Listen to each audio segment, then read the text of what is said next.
ببخشید چرا از جلو نظام؟ خب از جلو شیر فرهاد.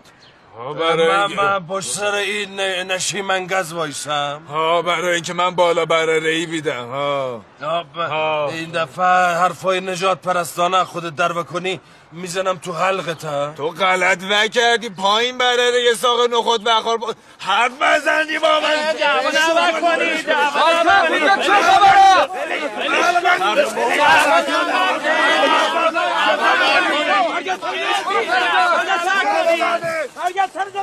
بابا دعوا نکنید. یک دفعه دیگه من ببینم از این غلطا میکنی شلوغ بازی در بیاره این سگ و گربه به هم دیگه بپرین رخچمالتون میکنم لهتون میکنم ها یعنی بله قربان نه یعنی ساکت